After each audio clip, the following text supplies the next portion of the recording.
Hi, congratulations on your new RV. We're really excited for you.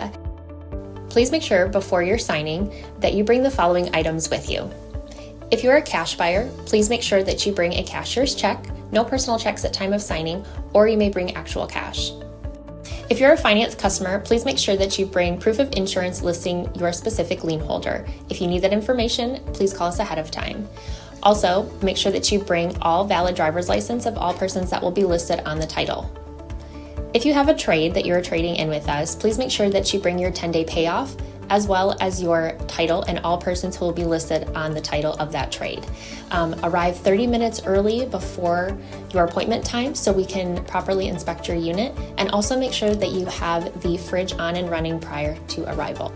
If you have any questions, please feel free to give us a call at 810-686-0710. Thanks so much. Have a great day.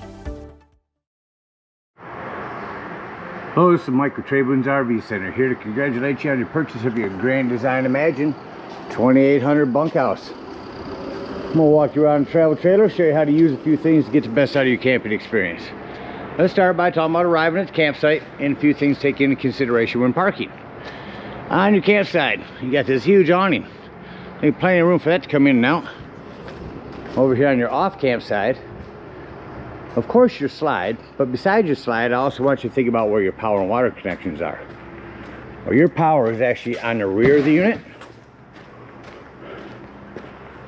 Plugs in all the way back here on the rear end.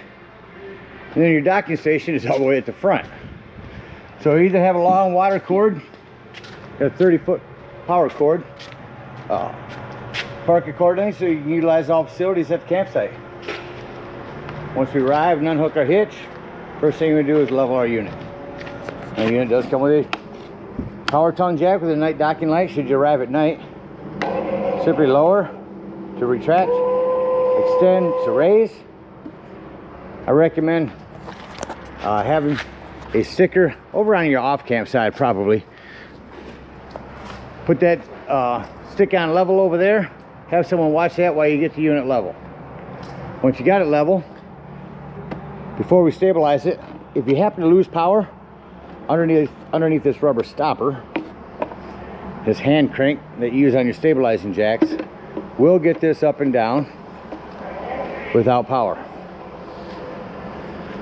So once you got it level, next thing we are going to do is stabilize it. All four corners of the unit have these 3/4 inch stabilizing jacks. I'm going to recommend, as I run these down, stabilizing jack pads. Jack pads are going to protect the feet of your stabilizing jacks from dirt, debris, hot blacktop this summer.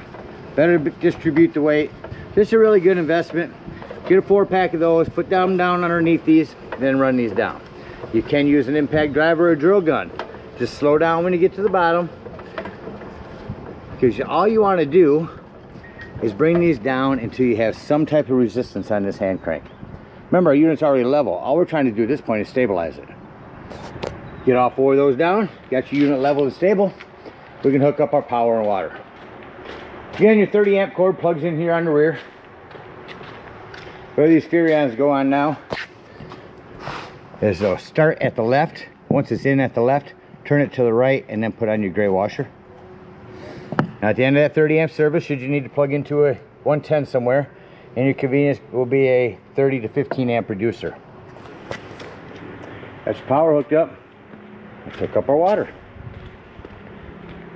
At campsites, we are going to hook up to city water connection.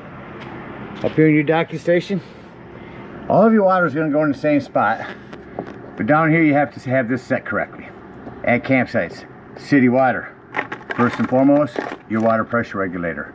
This water pressure regulator is going to reduce water pressure to 40 to 50 psi, protecting lines in your unit.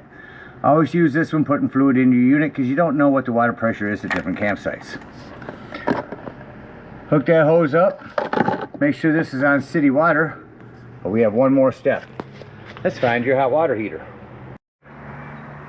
Yours is located on the rear of the unit toward the campsite, and all we're doing at this point, folks, is make sure our drain plug's back in. You may have left that out last time you were camping. Get that back in there nice and snug, and then you can go ahead and turn that hose on.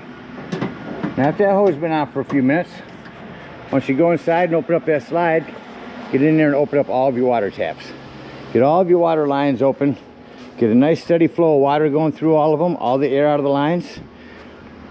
When the air's out of the lines, you got a good steady flow of water, shut them off. Then you'll know that that hot water heater is full and you can turn that on from indoors. Now let's say we're gonna go camping and we're not gonna use city water. We're gonna go dry camping or boondocking as they call it. In that case, you're gonna turn this down to fresh tank fill. Come over here to our campsite. And here's your potable water fill. Now no need for a water pressure regulator here. You can gravity fill that with a hose. Two ways to tell when it's full. One, there's an overflow valve right here, or two on the inside where you check the levels of your black and gray tanks. There's also one for your fresh water. Once that fresh water is full, remove that hose, put that cap on, and then whenever you want to utilize that water, you'll turn on your water pump. Now don't turn on your water pump when you're hooked up to the city water connection. That is already pressurized.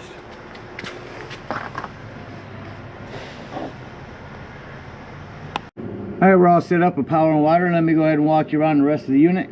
Continuing here in the docking station. Up top you got a 110. Couple of 110s there. Cable and satellite. See, hook up living room, regular cable, and bedroom. This is your battery disconnect. That would disconnect all the battery power to the unit. That'll come important later when I talk about your carbon monoxide and propane detector. Again, our water inlet, our water settings. This is a spray port for this hose here. This can let you run them water lines down through here and keep your storage area closed. In your storage area, you got your cap lights, as well as lights for your storage in here. Continuing down our off-camp side. To the rear here is your black tank flush. And down there is where we'll dump your black and gray tanks. On the rear of the unit, again, your power. You're prepped for a backup camera. I recommend getting a cover for this spare tire. Last thing you want to do is get a flat and find out that your spare tire is all dry rotted from being in the sun and rain. So get a cover for that. Here's your water heater again. Your awning does have a pitch control. Simply pull down on this, that'll run all of your rainwater down this way. You can do that from either end. Another spot you can use that spray port hose. Outdoor kitchen here before opening up that. See, down here is your quick connect LP. Set this up on magnets. Pull your Blackstone griddle forward. And quick connect underneath there for your grilling. You have an electric fridge out here as well. Make sure you keep that locked. It's a nice grill, you don't want to lose it. Over here on the campsite, you got a couple of outdoor speakers. You got a vent for our microwave. This is access panel to the back of your fridge.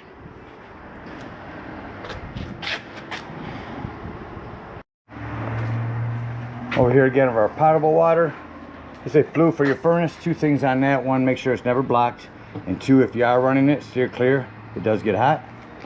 Got a 110 out here. Again, your pass-through storage. Some lighting. Propane does come with a cover. And a regulator.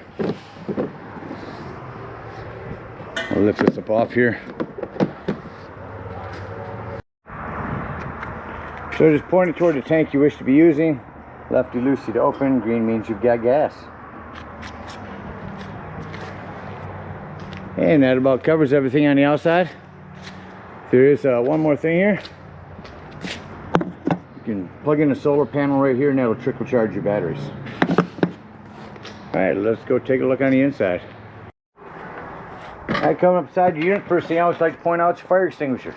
Make sure that you and everyone that's camping with you knows the fire extinguisher is located by the entry doorway in case of an emergency. To our right as we come up top is our control panel. There's a brand new battery. Fresh button. That's the one I said to hold down when filling your potable water. Reading full right now, get ready to dump that. Black and gray tanks. Here's your ceiling lighting, awning lighting. Here's where you turn on your water pump. Here's where you turn on your water heater if hooked to gas, your water heater if hooked to electric, and it does make a difference. Our slide control and our awning control. On your awning, you only want to run that out until you can see your bar and your flaps down to 90 degrees. If you continue to hold that down, that will start to run itself up backwards onto itself.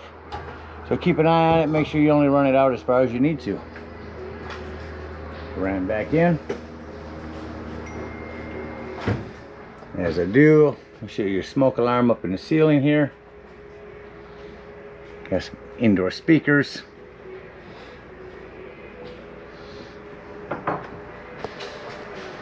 awning run the rest of the way back in, and we'll continue our tour.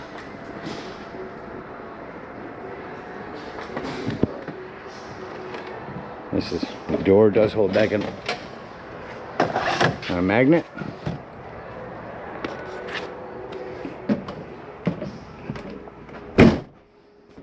Continuing into the living room, got a TV here. Just remember when you arrive at campsites to run a digital channel scan for local channels.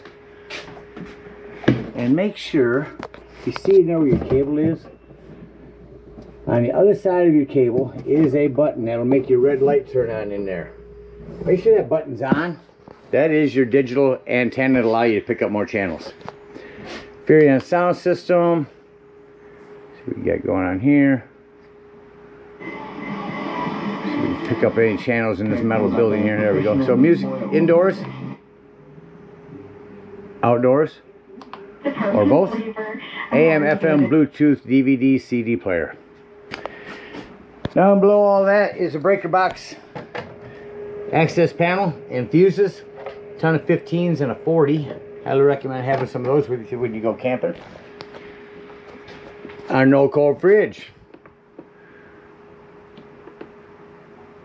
Like this is all you just have is one control here to turn it on.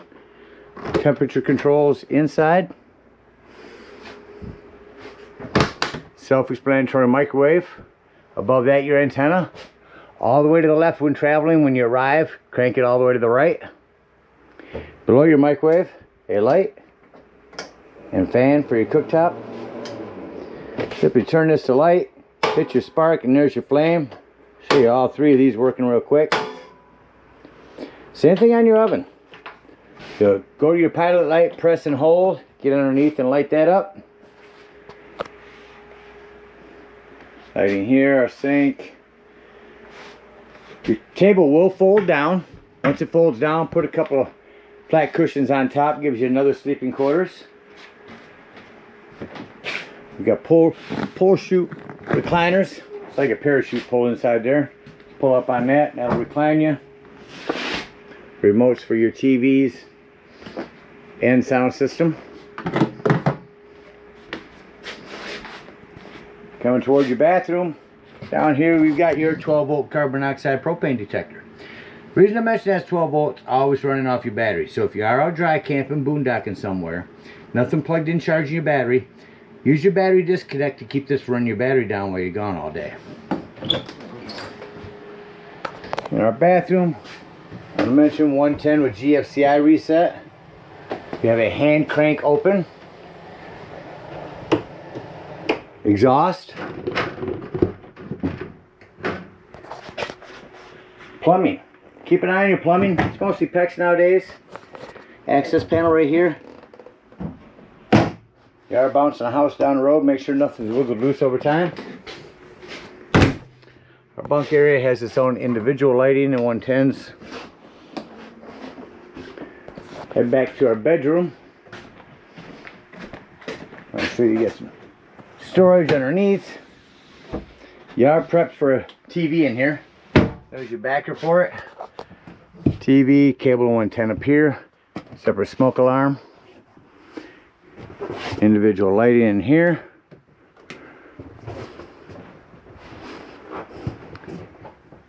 And as we're coming out of the bedroom, our thermostat.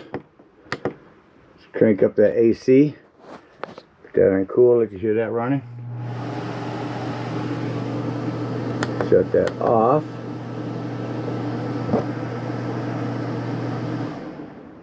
Shuts off rather quickly.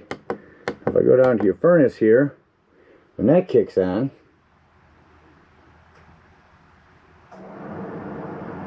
when I shut that off, you'll notice it takes a couple minutes for the fan to cycle through before it actually shuts off the heat. Alright, let's act like we're leaving the campsite and get ready to close the unit up and leave. So I like to start by going through and making sure all my vents are closed. Just did the one in the bathroom. Now, lighting, I like to come to my control panel and shut off my ceiling lights, because then I will see any individual lights that I need to walk through and shut off myself.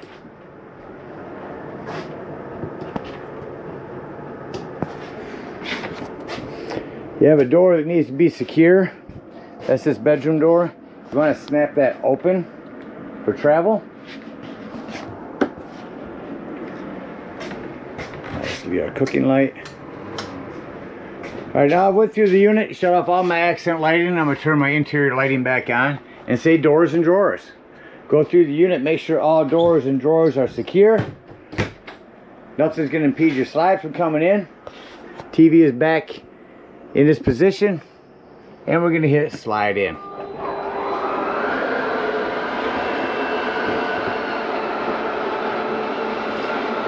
Slide will come in quickly.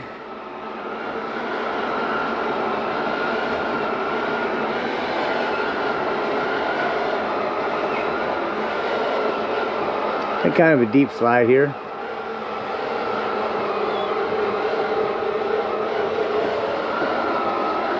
You see the importance of making sure nothing's in the way. These utilize as much room as they can. And once our slide's in, we'll shut off our interior lights and exit the unit.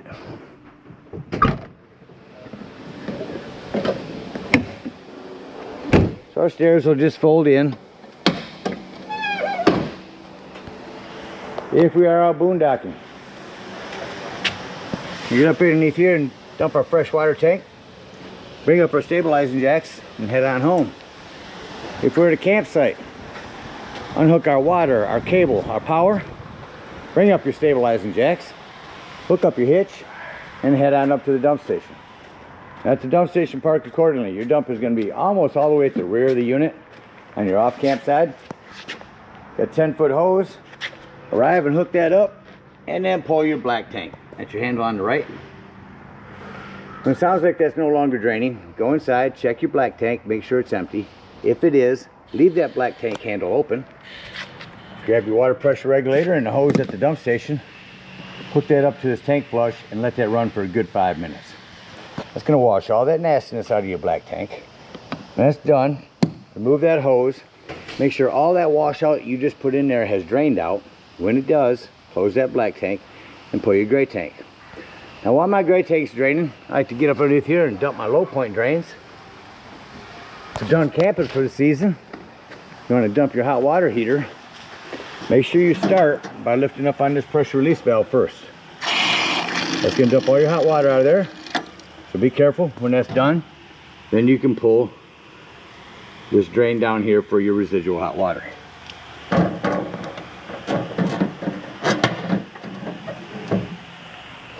When you're done there, make sure that gray is done. Close that gray. Take that sewage hose and conveniently and sanitarily